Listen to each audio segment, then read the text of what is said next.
ZGC HP की ओर से आप सभी को हैप्पी न्यू ईयर। मेरे प्यारे मसीह भाई बहनों, हम लोग नए साल में विजिट कर चुके हैं और मैं ये आशा करता हूं कि आप लोग इस साल बहुत ही ज़्यादा परमेश्वर में बढ़ने वाले हो। मेरे प्यारे मसीह भाई बहनों, हम आज कुछ ऐसी ही बातें सीखने के लिए जा रहे हैं कि हम लोग नए साल में विजिट कर चुके हैं और हमारे लिए ऐसे कौन सी महत्वपूर्ण चीजें हैं जो हमें परमेश्वर में बढ़ने में मदद करेगी। ऐसे कौन से वचन हैं जिनको हम सीख कर परमेश्वर में और ज्यादा बढ़ सकते हैं। हाँ, हो सकता है कि आप लोग जो पुराना साल बीत गया उसमें आप लोग परमेश्वर में इतना नहीं बढ़े हों, लेकिन आज आपके लिए एक नई शुरुआत होने जा रही है। आज आप एक निर्णय लो कि मुझे परमेश्वर में और ज्यादा बढ़ना है।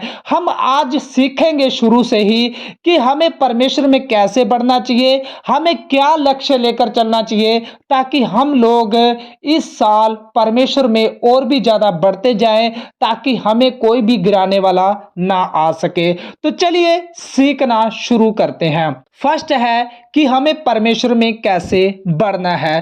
तो आपको एक लक्ष्य लेकर ही चलना चाहिए कि आपको परमेश्वर में बढ़ना है। आज बहुत से लोग हैं जो नेगेटिव पॉइंट लेकर आते हैं, पता नहीं हम परमेश्वर में बढ़ पाएंगे या नहीं बढ़ पाएंगे। यही आपकी नेगेटिव चीजें ही आपको गिराने पर मजबूर कर देती है। आपको पता, आपको एक लक्ष्य लेकर चलना चाहिए कि मुझे परमेश्वर में बढ़ना है, चाहे कुछ भी हो जाए। आज बहुत से लोग गलती करते हैं कि उन्होंने एक गलती कर ली, उसी गलती को दोहराते रहते हैं। हाँ, मैंने वो गलती की है, पता नहीं परमेश्वर मुझे माफ करेगा या नहीं करेगा। आपको उस गलती को हटाकर परमेश्वर में आगे बढ़ना चाहिए। आप जब तक उन चीजों को याद करते रहोगे, आप परमेश्वर में कभी भी नहीं बढ़ सकते। दूसरा है, जो पीछे रह गया उसे भूलकर आगे बढ़ो। यानी जो साल पीछे रह गया, अब आपको उसको याद नहीं करना कि आपने पीछे क्या गलतियां की थी, आपने पीछे क्या पाप किए थे,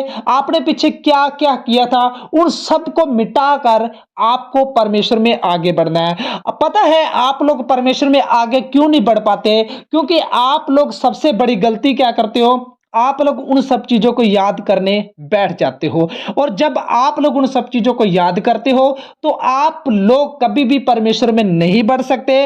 अगर आप लोगों को परमेश्वर में बढ़ना है तो आप लोगों को उन सब चीजों को भूलना होगा। क्या आपको पता है जो पुराना साल हम अभी बिताकर आए हैं, क्या वो दिन वापस आ सकते हैं? कभी नहीं आ सकते। यानी जो आपने पुराना जीवन बिता लिया, आप उसमें वापस क्यों जाना चाहते हो? आज हमारे बहुत से मसीह भाई बहन हैं जो नए साल में तो आ चुके हैं, लेकिन फिर भी वो लोग पुराना जीवन बिताना चाहते हैं। ऐसा कभी भी नहीं होना चाहिए। अगर आपको परमेश्वर में बढ़ना है तो आपको उन सब चीजों को उतार कर नए साल में एंट्री की है तो आपको एक नया जीवन ही जीना चाहिए। आपको परमेश्वर से प्रार्थना करनी चाहिए कि परमेश्वर, जैसे एक पुराना साल गया है वैसे ही मेरे जीवन से सब पुरानी बातें जानी चाहिए और मुझे अपने पवित्र लहू से धोकर एक शुद्ध इंसान बना, एक नया इंसान बना। तो परमेश्वर आपको एक नया इंसान बनाएगा। फिर आप लोग उन पुरानी बातों में जीने वाले नहीं होंगे,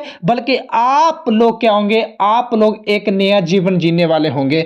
आप नए साल में एंट्री की है ना, तो आप लोग एक अच्छा ही जीवन जियो। आप लोग इतने परमेश्वर में बढ़ने वाले हो जाओ कि आपको कोई गिराने वाला ना आ सके। आइए हम पवित्र बाइबल से एक वचन को देखते हैं। लूक का 17 का 32 में लिखा है, लूत की पत्नी को स्मरण रखो। अब बाइबल ऐसा क्यों कहती है कि लूत की पत्नी को स्मरण रखो?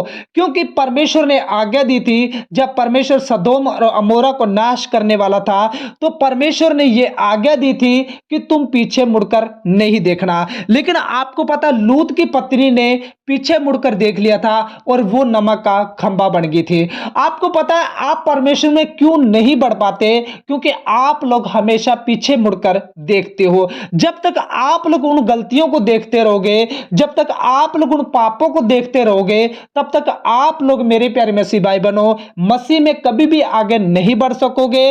आप आत्मिक उन्नति में कभी भी आगे नहीं बढ़ सकोगे।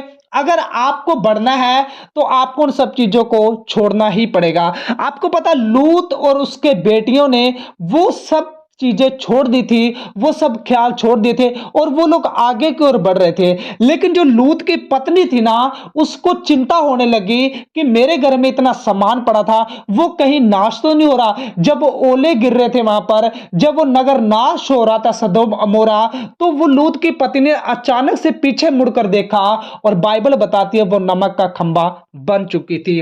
तो मेरे प्यारे मसीह भाई बहनों, इससे हमें यह सीखने को मिलता है कि जो साल पीछे गया हमें उसको याद नहीं करना, वैसे ही जो जिंदगी हमारी गई पुरानी उसको याद नहीं करना, बल्कि हमें आगे मसीह में बढ़ना है। हमें यह सोचना है कि हमें परमेश्वर के नजदीक और ज्यादा कैसे जाना है, हमें यह सोचना है कि हमें परमेश्वर में कैसे बढ़ना है, हमें यह सोचना है कि हमें वचनों की गहराई में ज्यादा कैसे जाना है, हमें यह सोचना है कि हमें ज्यादा प्रार्थना में कैसे बढ़ना है। यह नहीं सोचना कि हमने जो गलतियां की है उन गलतियों को याद करके फिर से हमें और गलती करनी है, यह कभी भी मत सोचना, बल्कि यह सोचना कि हमें परमेश्वर में कैसे बढ़ना है। जब आप लोग ये सब चीजें सोचोगे ना, तो आप लोग वाकई परमेश्वर में बढ़ोगे।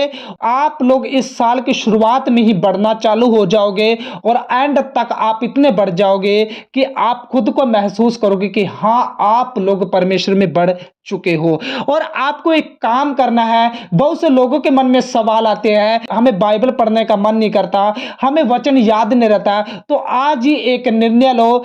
आप लोग आज ही से एक वचन को याद रखना शुरू कर दो।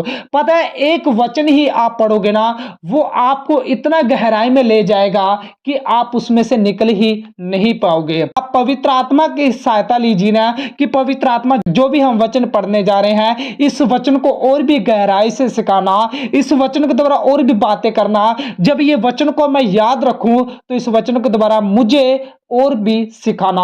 और वाकई में एक ही वचन से आप इतना कुछ सीख लोगे कि आप देखकर हैरान हो जाओगे कि एक वचन से इतने अर्थ भी निकलते हैं। आप ये आज से ही एक निर्णय लो। साल के 365 दिन होते हैं और आप लोग हर दिन एक वचन भी याद रखोगे ना, 365 वचन आप याद कर सकते हो। ये सब चीजें मैंने उन लोगों के लिए की है जो लोग कहते हैं कि हमें वचन याद नहीं रहता। उन लोगों के लिए मैंने ये कहा है कि आप लोग आज से निर्णय लो, एक वचन पढ़कर उस वचन को याद रखा करो, ताकि आप लोग 365 दिन में 365 वचन याद कर सको। आपको बाइबल पढ़नी चाहिए हमेशा। जब तक आप बाइबल नहीं पढ़ोगे, आप नहीं जान पाओगे कि परमेश्वर हमसे क्या कहना चाहता है। हालेलुया।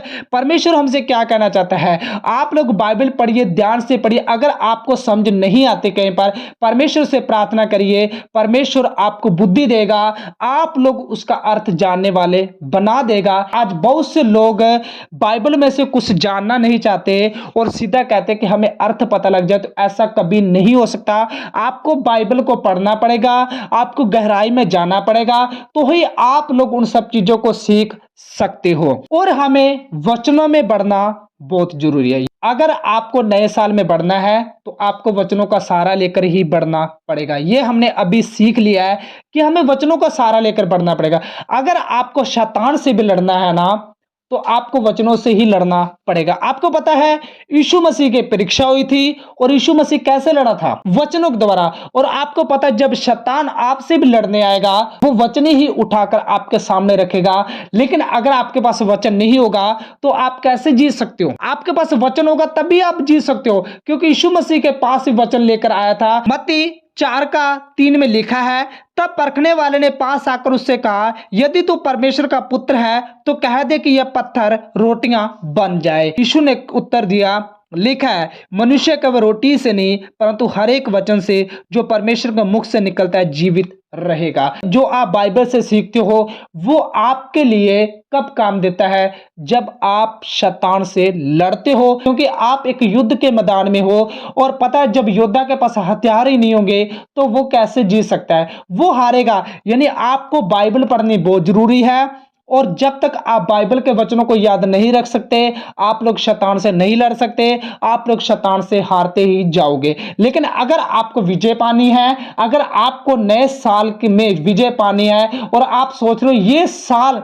मेरे लिए एक खुशियां लेकर आए, ये साल मेरे लिए एक आनंद लेकर आए, इस साल मैं मसीह में इतना बढ़ जाऊं मुझे कोई गिराने वाला ना हो। तो आपको इन वचनों से सीखना पड़ेगा, इन वचनों को याद रख के आपको परमेश्वर में बढ़ना होगा, ताकि जब भी आप शैतान से लड़ने के लिए जाओ तो आपके पास हथियार हो सके और आप लोग लड़ सको। लेकिन अगर आपके पास हथियार ही नहीं होगा और आप शैतान से लड़ने के लिए जाओगे तो आप कभी भी जीत नहीं पाओगे। लिखा है लूका 9:62 में, यीशु ने उससे कहा, जो कोई अपना हाथ हल पर रखकर पीछे देखता है वह परमेश्वर के राज्य के योग्य नहीं। आपको पता है, जब एक किसान होता है और वो हल चलाता है वो कभी भी पीछे नहीं देखता, वो हमेशा आगे की ओर देखता। क्यों? जब आप परमेश्वर में बढ़ रहे हो फिर आप लोग पीछे मुड़कर क्यों देखते हो? आपके पास अब नया साल आ गया तो आपको एक नया जीवन जीना चाहिए, आप फिर पुराने जीवन में क्यों जीना चाहते हो? हालेलुया।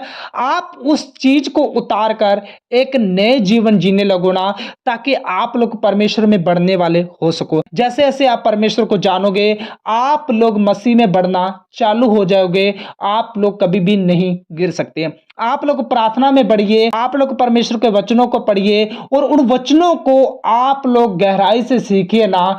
आप लोग उन जब वचनों को गहराई से सीखोगे तो आप लोग और भी ज्यादा परमेश्वर को जानने वाले हो जाओगे। अगर आप लोग चाहते हो कि आपको परमेश्वर में बढ़ना है, जो भी पुराने साल में मैंने गवा दिया, लेकिन अब मुझे नए साल के अंदर उन ब्लेसिंग को पाना है, उन आशीषों को पाना है, तो मेरे प्यारे मसीह भाई बहनों, परमेश्वर आपको वो सब चीजें दे सकता है, लेकिन आपको परमेश्वर के अनुसार चलना पड़ेगा, परमेश्वर के आज्ञा के अनुसार चलना पड़ेगा। जब आप लोग परमेश्वर का भय मानोगे तो परमेश्वर आपको वो सब चीजें दे सकता है। और आपको पता है परमेश्वर की आज्ञा का पालन करना ही आपको चाहिए। जब तक आप परमेश्वर की आज्ञा का पालन नहीं करोगे तो परमेश्वर आपको वो सब चीजें कैसे दे सकता है? आपको नम्र होना बहुत जरूरी है। आज बहुत से लोगों के पास कुछ चीजें आ जाती तो वो लोग घमंड से भर जाते हैं, लेकिन आपको ऐसा कभी नहीं करना चाहिए। आपको घमंड में नहीं चलना, बल्कि आपको हमेशा नम्रताई में ही जीना है।